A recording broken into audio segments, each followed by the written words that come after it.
앞에서 일이라는 물리량과 운동에너지라고 하는 물리량을 도입해서 뉴턴의 운동법칙을 일에너지 정리로 표현했다고 하는 것을 설명했습니다. 이 시간에는 또 다른 물리량을 생각합니다. 그것이 포텐셜 에너지입니다. 포텐셜 에너지에 대해 설명하기 위해서 에너지를 좀 복습하도록 하겠습니다.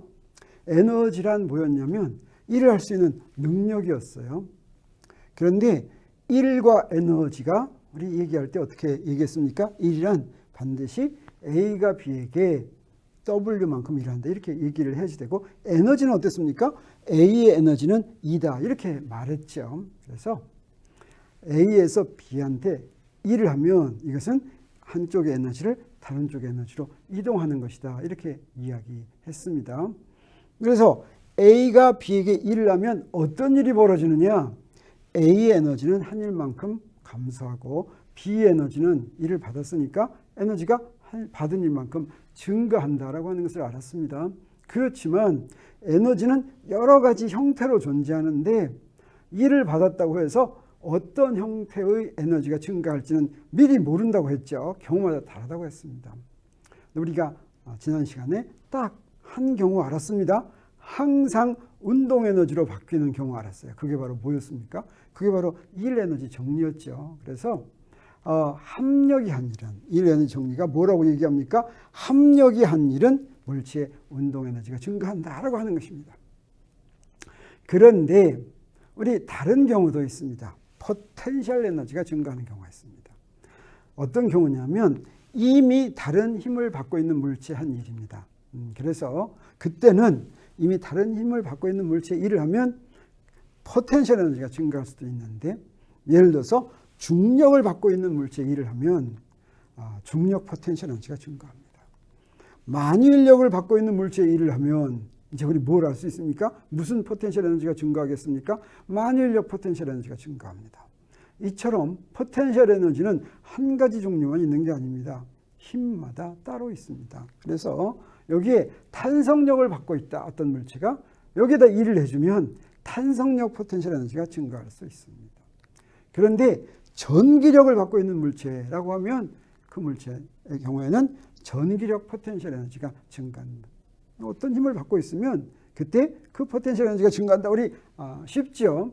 자, 이 경우는 어떻습니까? 마찰력을 받고 있는 물체의 한 일은 어떻습니까? 이때는 마찰력 포텐셜 에너지가 증가한다고 말하면 좋겠지만 이런 말은 없습니다. 마찰력 포텐셜 에너지란 없습니다. 자, 그건 뭘로 알 수가 있냐면 우리 중력을 갖고 있는 물체를 힘을 가해서 일을 합니다. 위로 올라가요. 그럼 포텐셜 에너지가 증가해요. 내가 손을 놓으면 다시 떨어집니다. 탄성력을 받고 있습니다. 내가 힘을 가해요. 일을 해요. 탄성력 포텐셜 에너지가 증가했어요. 놓으면 다시 제자리로 돌아갑니다. 근데 마찰력의 경우에는 마찰력 받고 있는 놈한테 일을 합니다. 네, 일을 했어요. 놓으면 제자리로 돌아가지 않고 거기에 가만히 있습니다. 그 얘기는 마찰력 포텐셜 에너지란 정의되지 않는다라고 하는 얘기입니다. 그래서 힘을 두 가지 종류로 나눌 수 있다고 하는 것을 알 수가 있겠어요. 여기에 중력, 만유인력, 탄성력, 전기력 같은 이런 힘을 뭐라고 부르냐면 보존력이라고 부르고, 이 마찰력은 비보존력이라고 부릅니다. 어떻게 구분이 되느냐? 보존력은 자, 여러 가지로 정의가 되는데 지금은 이렇게 정의하는 게 좋겠어요. 포텐셜 에너지로 대표되는 힘을 보존력이라고 한다. 비보존력은 어떻게 써요? 네. 그런데 그런 보존력은 이 세상에 존재하는 힘 중에서 보존력이 더 많겠습니까? 비보존력이 더 많겠습니까? 대부분의 힘이 보존력입니다. 그런데 비보존력은 포텐셜 에너지로 대표되지 않은데 그 비보존력은 딱 한 가지밖에 없습니다. 마찰력밖에 없습니다. 그리고 힘 중에서 우리가 특별히 다룬 힘이 있죠. 뭡니까? 구속힘, 수직항력과 장력은 보존력으로 구분할 필요가 없는 힘입니다. 그래서 수직항력이나 장력에 대한 포텐셜 에너지는 생각을 안 합니다. 이건 정의를 할 수 없다 있다가 아니라 이런 보존력, 이런 힘을 받고 있는 물체를 거슬려서 일을 해주려면 움직이면 이동시키면 일을 해줘야지 되는데, 구속힘을 받고 있는 경우에는 수직항력을 받고 있는 힘을 이동시키면 어떻게 밖에는 이동시킬 수가 없냐면 그 구속힘의 수직인 방향으로밖에 이동시킬 수가 없습니다. 우리 면 위에 있으면 면 위에 있는 물체를 이동하면 수직 항력과 수직인 방향입니다. 만약에 수직이지 않은 방향으로 이동을 시키면 어떻게 돼요? 네, 그러면 면에서 떨어져 나가지고 수직 항력이 작용하지 않습니다.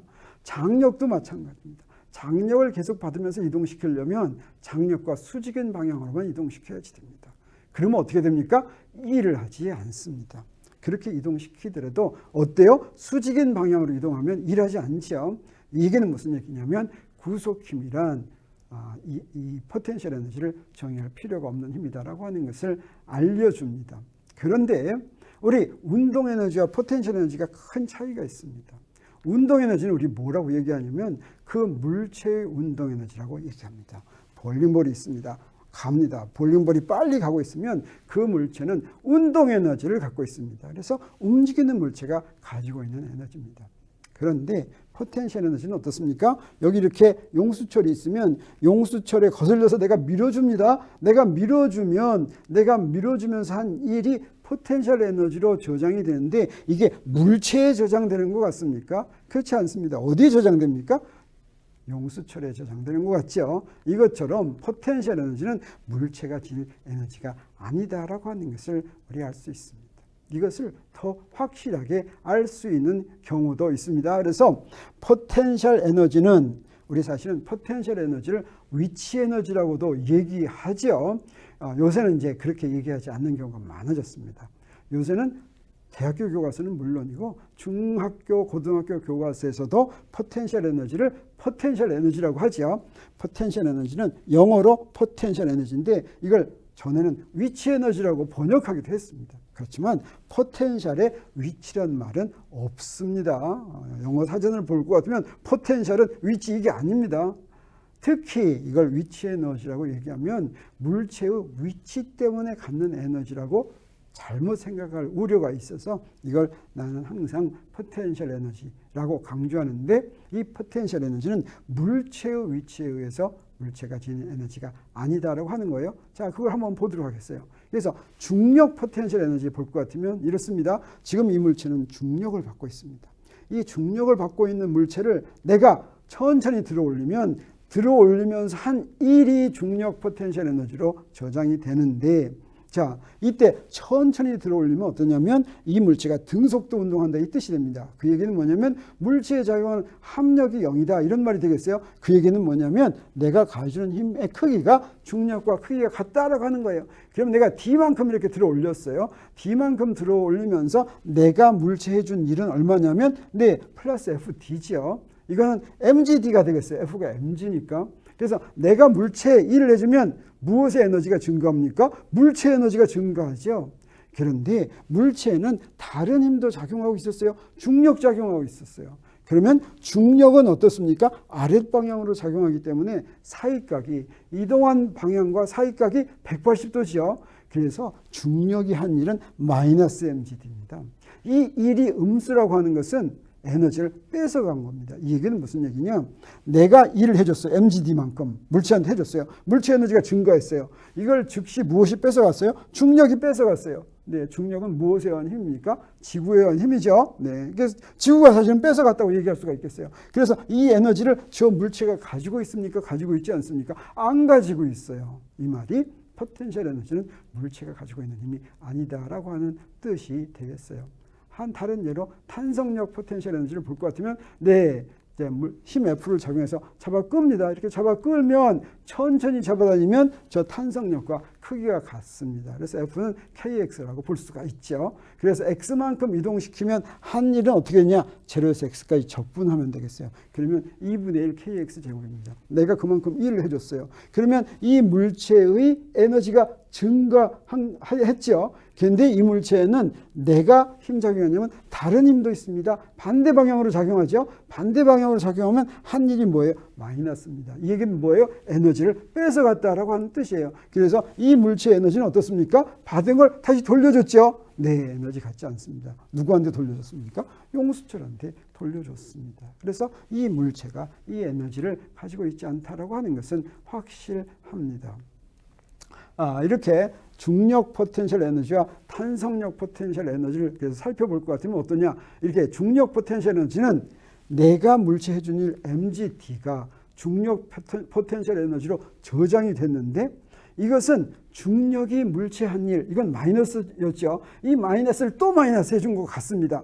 그래서 중력이 물체한 일의 음수와 같다라고 하는 걸 알 수가 있겠어요. 그러니까 내가 한 일이 포텐셜 에너지가 저장되는데 이건 중력이 한 일의 마이너스죠. 네, 탄성력도 마찬가지예요. 내가 한 일이 포텐셜 에너지가 저장되는데 이건 뭐예요? 탄성력이 한 일의 마이너스. 탄성력이 한 일은 마이너스 2분의 1 kx제곱이죠. 그래서 탄성력이 한 일이 마이너스가 포텐셜 에너지로 저장이 됐습니다.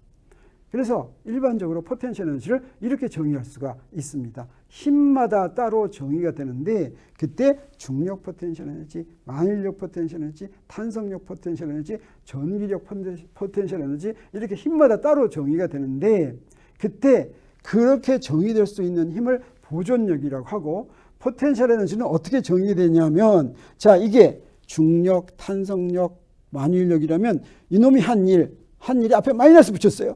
마이너스 붙죠. 어디서부터 어디까지? RS에서부터 R까지.